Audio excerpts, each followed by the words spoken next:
আজকে তোমাদের সাথে শেয়ার করব আলু দিয়ে একদমই নতুন আর ইউনিক ভীষণ টেস্টি একটা রেসিপি বন্ধুরা। আলু তো অনেক রকম রেসিপি তোমরা খেয়েছো, তবে এই রেসিপিটা একবার অবশ্যই বাড়িতে ট্রাই করবে। এই রেসিপিটা করার জন্য আমি এখানে দুটো মিডিয়াম সাইজের আলু একদমই ছোট ছোট করে কেটে নিয়েছি। এবার একটা মিক্সির বাটি নিয়েছি, আলুগুলো মিক্সির বাটির মধ্যে নিয়ে ভালো করে পেস্ট করে নেব। ভীষণই টেস্টি একটা রেসিপি বন্ধুরা, দেখতে থাকো, আশা করছি তোমাদের ভালো লাগবে। বাই দ্য ওয়ে, আমি সম্পার ইউটিউব চ্যানেলে তোমাদের সবাইকে ওয়েলকাম।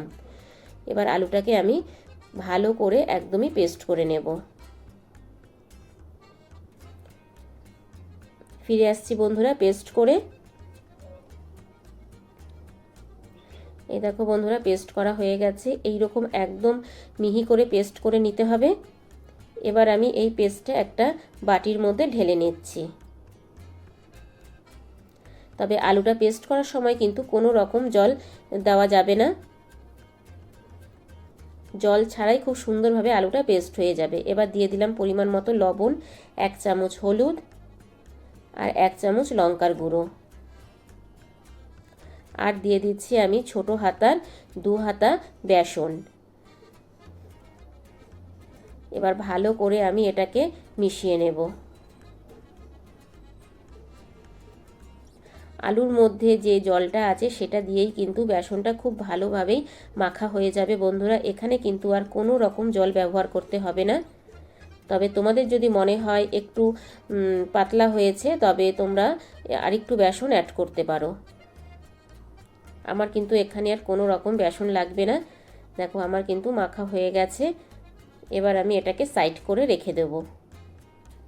ভীষণই টেস্টি একটা রেসিপি, অবশ্যই বাড়িতে একবার ট্রাই করবে। আর এইদিকে গ্যাসে কড়াইতে আমি তেল গরম করতে বসিয়ে দিয়েছি। তাতে দিয়ে দিলাম একটা শুকনো লঙ্কা মাঝখানে ফাটিয়ে, দিয়ে দিলাম 2 টুকরো ছোট করে তেজপাতা, দিয়ে দিচ্ছি 1 চামচ জিরে ফোড়ন, আর দিয়ে দিচ্ছি 2টো এলাচ, একটা দারচিনি আর 2টো লবঙ্গ ফোড়ন। এবার ভালো করে ফোড়নটাকে আমি একটু ভেজে নেব। যখন সুন্দর একটা গন্ধ আসবে তখন আমি এর মধ্যে কিছু মশলা অ্যাড করব। দেখতে থাকো তোমরা। ফোড়নটা ভাজা হয়ে গেছে। এবার আমি একটা বড় সাইজের পেঁয়াজ কুচিয়ে দিয়ে দিলাম। এবার পেঁয়াজটাকে আমি একটু ভালো করে ভেজে নেব। একদমই নতুন আর ইউনিক একটা রেসিপি বন্ধুরা, যেটা ভাত, রুটি, পরোটা সব কিছুর সাথেই খেতে ভীষণ ভালো লাগবে।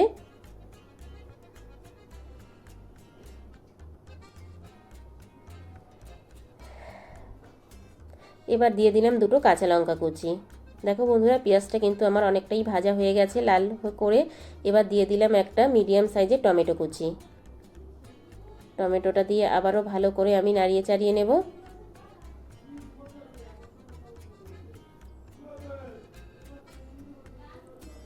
এবার আমি কিছু মশলা অ্যাড করব। দিয়ে দিলাম পরিমাণ মতো লবণ, দিয়ে দিচ্ছি 1 চামচ হলুদ গুঁড়ো, দিয়ে আবারও ভালো করে আমি নাড়িয়ে চাড়িয়ে নিচ্ছি।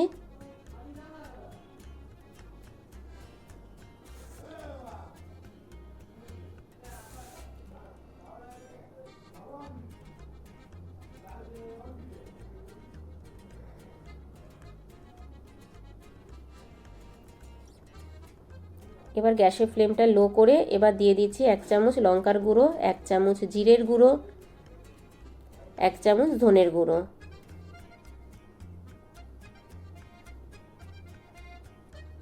দিয়ে ভালো করে আমি আবারও কষিয়ে নেব। মশলাটা খুব ভালো করে কষিয়ে নিতে হবে বন্ধুরা। তোমাদেরকে এর আগেও বলেছি, মশলাটা যত ভালো করে কষানো হবে রান্নার টেস্ট কিন্তু তত বেড়ে যাবে। এবার আমি দিয়ে দেবো 1 চামচ আদা রসুনের পেস্ট।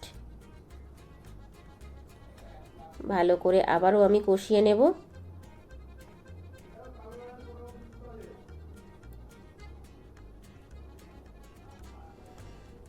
তবে এই সময় গ্যাসের ফ্লেমটা লো টু মিডিয়াম করে নেবে,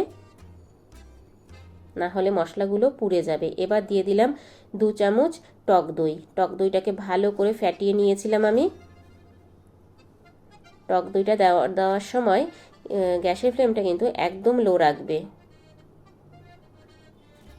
দেখো বন্ধুরা, কত সুন্দর তেল ছেড়েছে মশলা থেকে। এবার আমি দিয়ে দিচ্ছি সামান্য মিষ্টি, এতে স্বাদটা খুব ভালো ব্যালেন্স থাকবে। আর দিয়ে দিলাম কসুরি মেথি হাতে একটু ঘষে, দিয়ে আবারও ভালো করে নাড়িয়ে চাড়িয়ে নিলাম। কসুরি মেথিটা দিলে খেতে ভীষণ টেস্টি হয়। কষানো হয়ে যাওয়ার পরে আমি এখানে পরিমাণ মতো উষ্ণ গরম জল দিলাম। এবার আমি একটু ফুটতে দেব। ঝোলটা তোমাদের নিজেদের ইচ্ছে মতো দিতে পারো। ঝোলটা একটু ফুটে এসেছে, এবার আমি দিয়ে দিলাম একটা ছিদ্রযুক্ত থালা কড়াইয়ের ওপরে, তবে এটাতে আমি তেল ব্রাশ করে নিয়েছি। এবার যেই আলু আর বেসন দিয়ে মিশ্রণটা করে রেখেছিলাম সেটা চামচের সাহায্যে এইরকম ছোট ছোট বড়ার আকারে এর ওপরে দিয়ে দিচ্ছি। এটা ভাপে খুব সুন্দরভাবে হয়ে যাবে।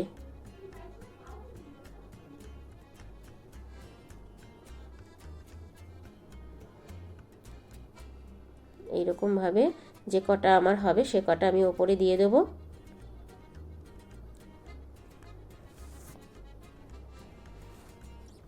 এইভাবে অবশ্যই একবার বাড়িতে ট্রাই করবে, ভীষণ ভালো লাগবে খেতে, ভাত রুটি পরোটা সব কিছুর সাথেই খেতে। আর বাচ্চা বড় সবাই এই রেসিপিটা ভীষণ পছন্দ করবে। এবার আমি ঢেকে দেব 5 মিনিটের জন্য। গ্যাসের ফ্লেমটা একদম লো টু মিডিয়াম করে। ফিরে আসছি বন্ধুরা 5 মিনিট পরে। দেখো বন্ধুরা 5 মিনিট পরে কিন্তু বড়াগুলো আমার খুব সুন্দরভাবে হয়ে গেছে, তোমাদের দেখিয়ে দিচ্ছি। এই দেখো বড়াগুলো কিন্তু আমার খুব সুন্দরভাবেই হয়ে গেছে। এবার আমি একটু ঠান্ডা করে বড়াগুলো তুলে নেব।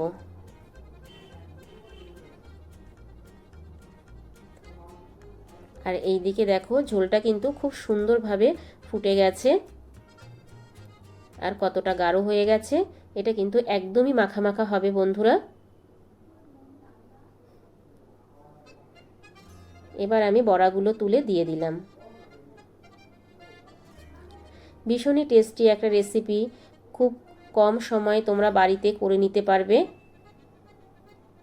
ঘরে থাকার অল্প উপকরণ দিয়ে। বড়াগুলো দেওয়ার পরে আমি আবারও 2 মিনিটের জন্য ঢেকে দেব। ফিরে আসছি বন্ধুরা 2 মিনিট পরে। এই দেখো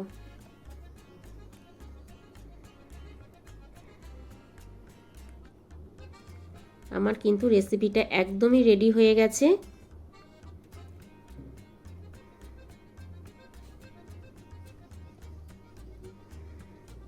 এবার আমি ওপর থেকে দিয়ে দিলাম হাফ চামচ গরম মশলার গুঁড়ো।